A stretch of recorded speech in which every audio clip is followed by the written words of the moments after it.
Hey everybody.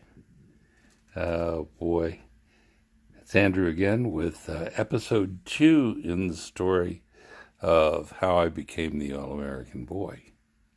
Yep. So I wanted to dip back into the episode 1 timeline just a little bit to explain that during the age of the draft in 1966-67, I thought I was immune to the draft because I'm deaf in my left ear. And that was supposed to get you out of military service. And so I was playing guitar in a band in Georgetown, down in Washington, D.C., called Elizabeth Faggott's Revenge was the name of the band. And we had to tighten that up a little bit. We became the Mosaic Virus, the first psychedelic band in Washington, D.C., to the best of my knowledge. The Jefferson Airplane was our role model. And like the Jefferson Airplane, I was trolling down at the Seven Corners Shopping Center where I worked at Music Time in the record store. And I saw this beautiful girl. And I went up to her and I said, excuse me, can you sing? And she said, yeah, I can sing. And I said, well, I think you're beautiful and I want you to come and sing with this band.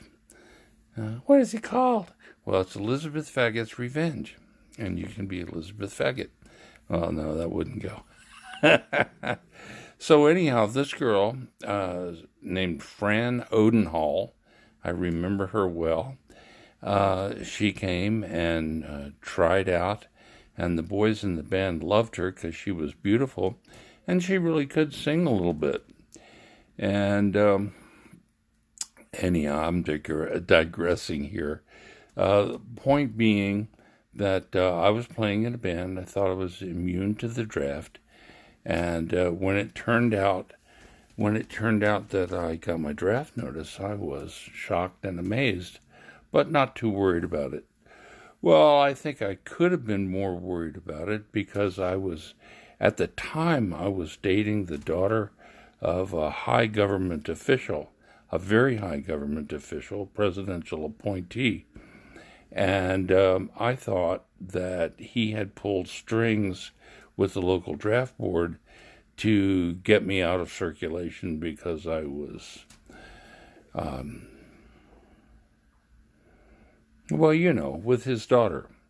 So anyhow, there I was in 1967, getting drafted, and man.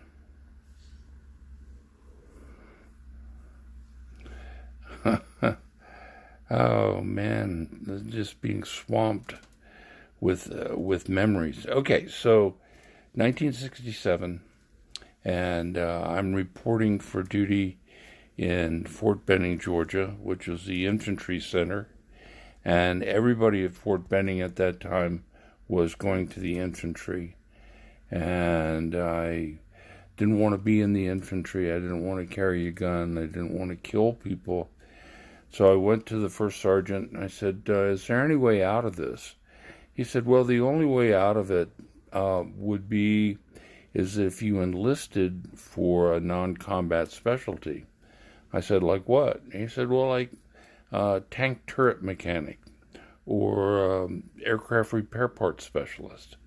I said, oh, that sounds interesting.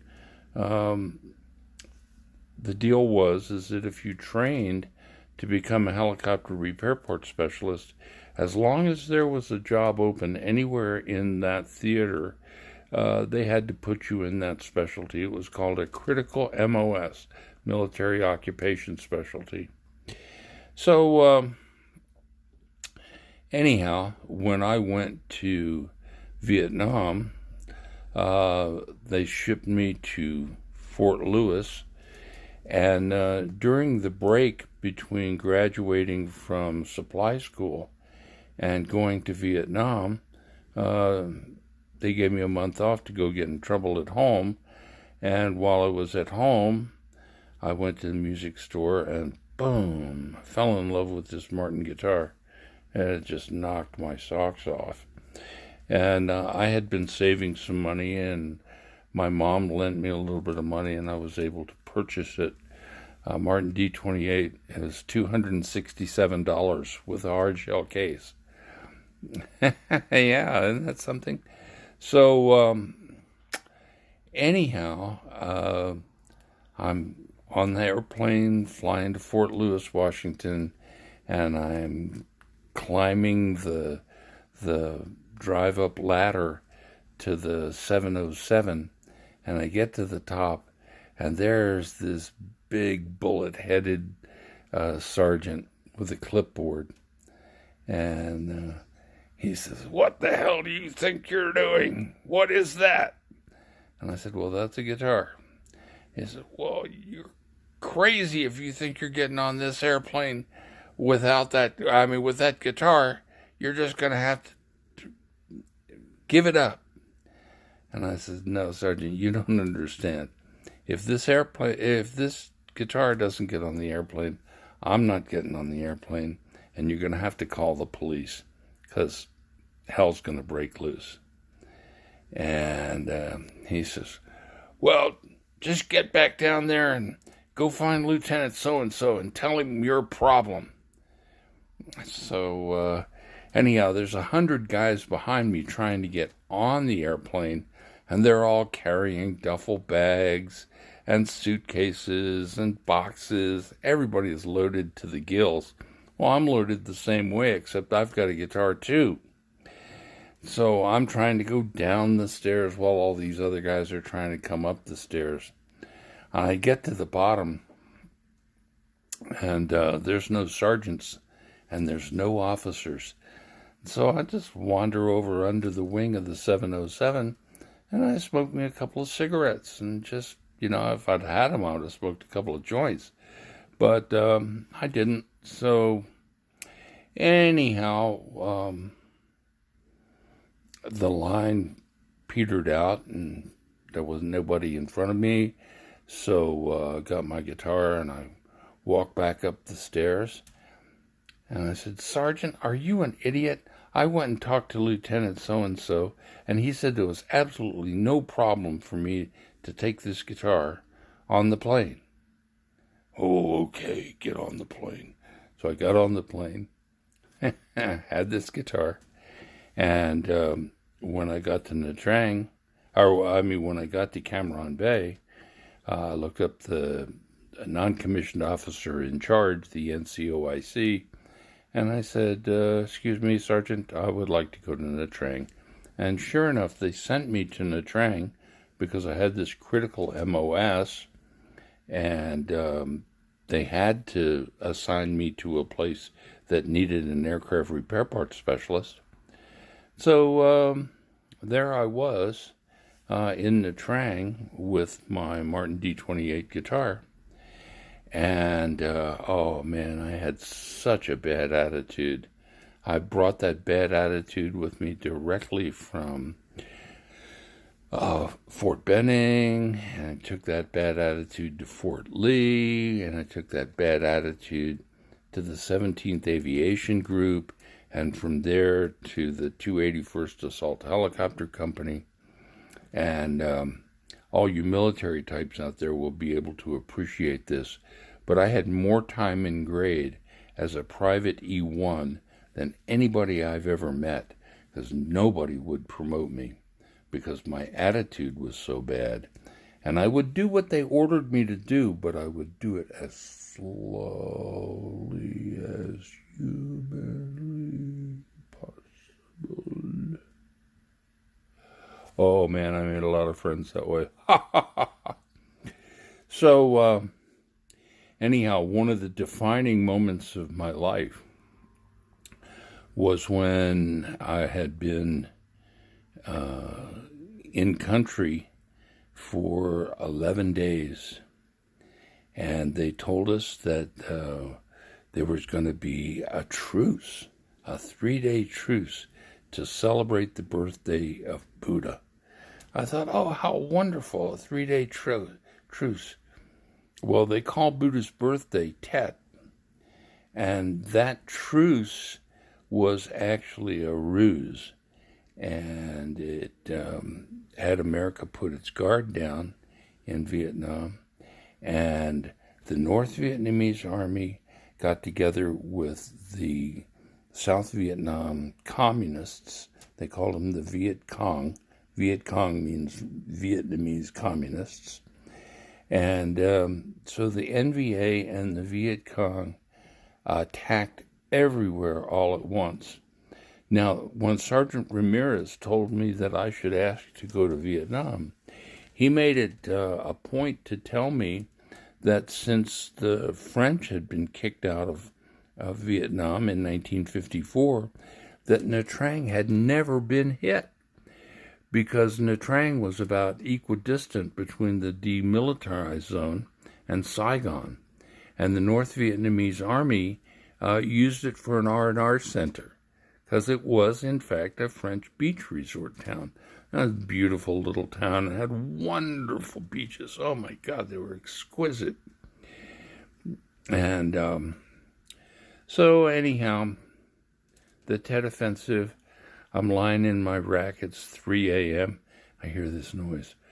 Whoosh, crunch. And I went, oh, my God, that sounds like incoming.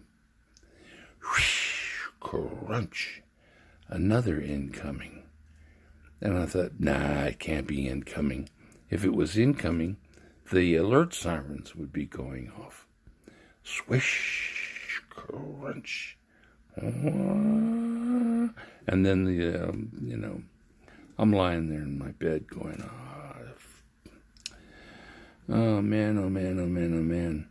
So I had I had packed my guitar into a wall locker and surrounded it with sandbags. So I felt fairly safe for my guitar in the event of a rocket attack. It would take a direct hit to hurt that. Well,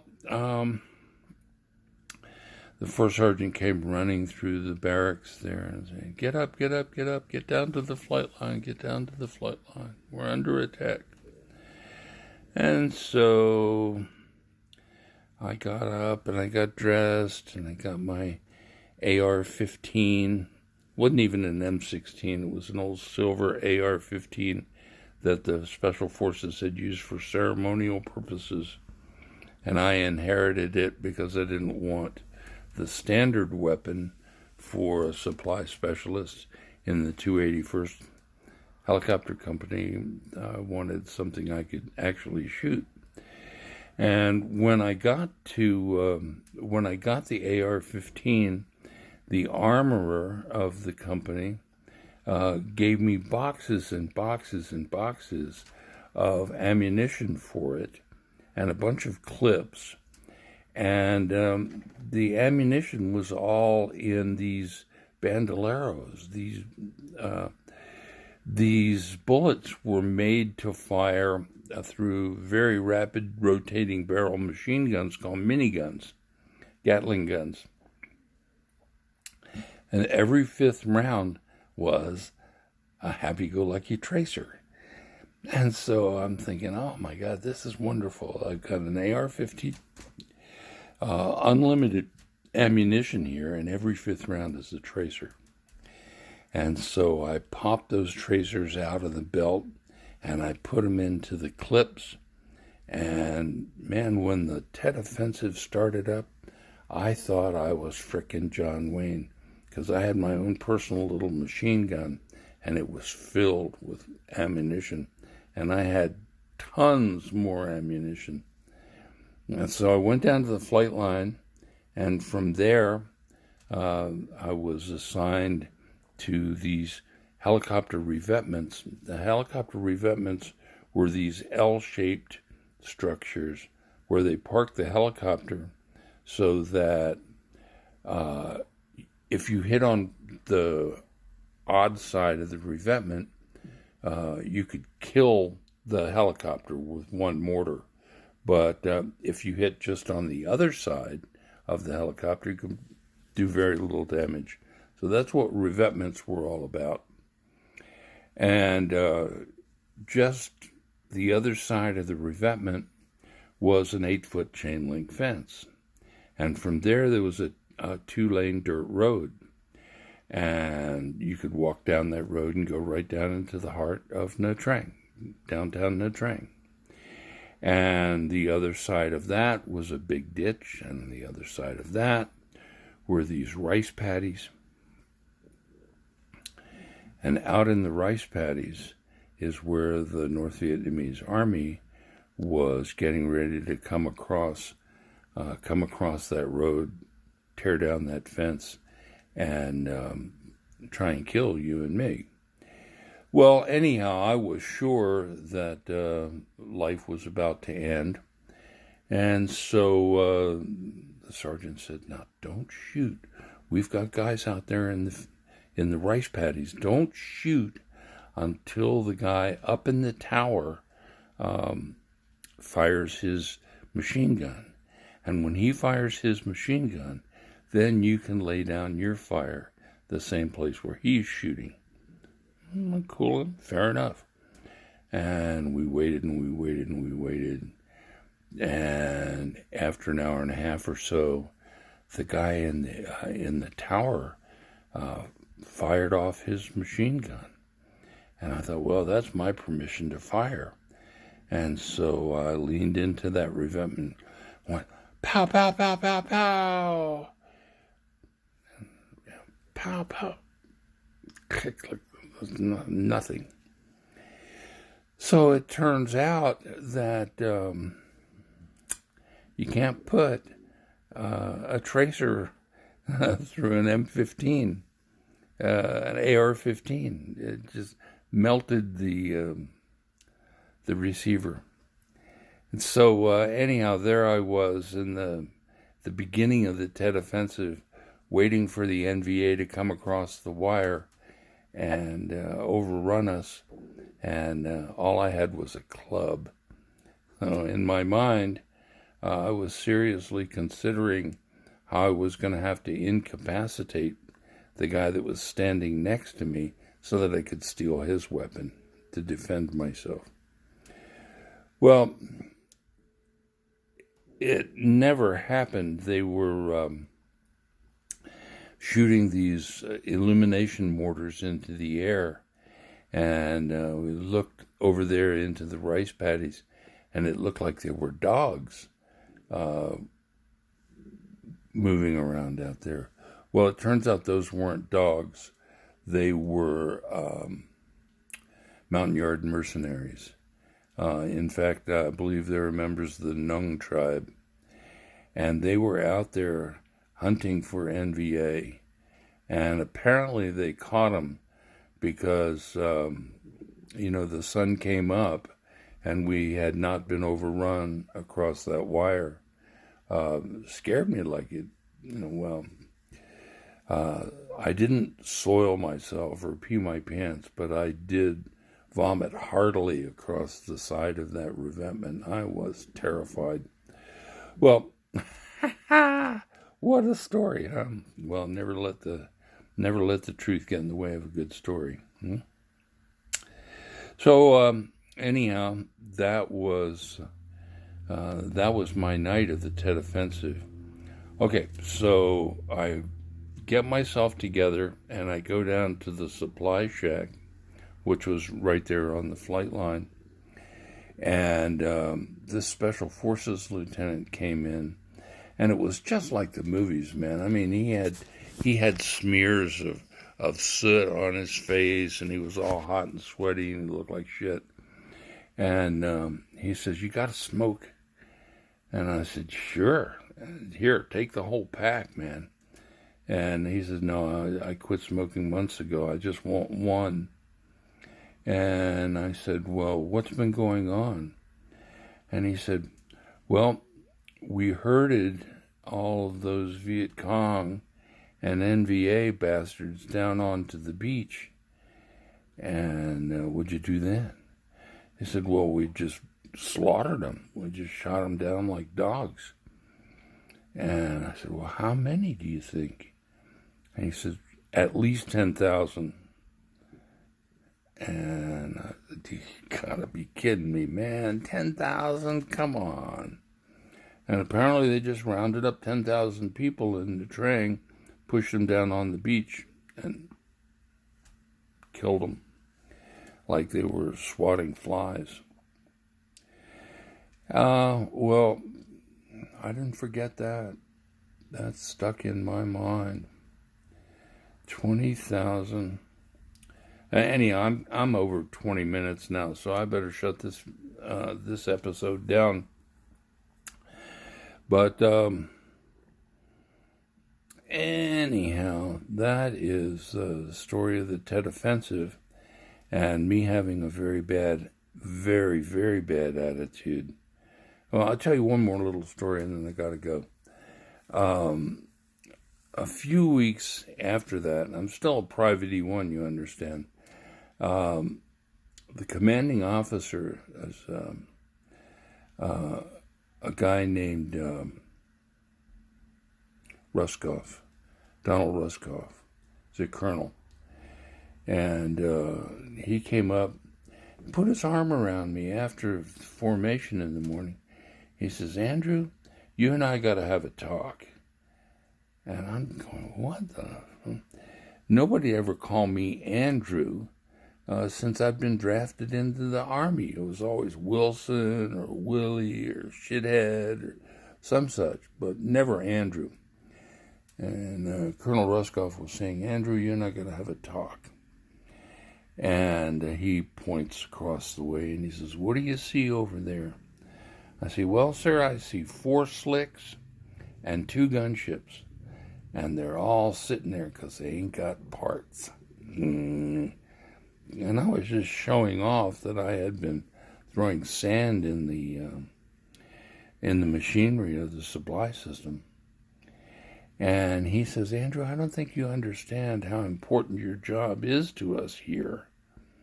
He says, now, if those helicopters don't fly, and I won't let them fly without parts because they're too dangerous even when they're perfect. So if you don't get the parts, those helicopters don't fly. And then when our guys in the field radio in and say, help, help, we're being overrun, there's nobody to go and get them. There's nobody to help them. And then our guys in the field get killed. Is that what you want, Andrew? You want our guys in the field to get killed? And truthfully, I'd never thought about the guys in the field. I'd never given them a moment's thought. But I started thinking about them then, and it was like going over a hill too fast. You know how your stomach falls out from under you? Well, that's the feeling that I got. I thought, oh, man, I got to do my part here. This is too bad. And so from that meeting with Colonel Ruskoff, I went up to the motor pool. And at the motor pool, I checked out an 18-wheel lowboy tractor trailer. And a lowboy was a flatbed trailer that was big enough you could put a whole helicopter on it if you wanted to. But I drove it up to Cam Bay. I'd never driven an 18-wheeler before, you understand. But I drove up to Cam Bay, and I just pretended that I knew what I was doing. I was still a Private E1, so I didn't have any insignia on my uniform anywhere. And just drove straight on in, and I got a couple of main rotor blades, and a transmission, and a whole boatload of avionics, and another whole boatload of tail rotor hubs. Well, I come to find out that tail rotor hubs are like gold in Vietnam. They're so hard to get. And a helicopter can only fly, a Huey can only fly for 25 hours before you have to replace the tail rotor hub because it's made out of magnesium and it's so fragile. Well, so anyhow, I got those parts and brought them back to Nha Trang, and the very next morning I got promoted to Private E2. So anyhow, the die was cast, and I became a full-fledged aircraft repair parts specialist in the 281st Assault Helicopter Company in Nha Trang, Vietnam. And that's my story. This is episode 2, and I'll see you again in episode 3.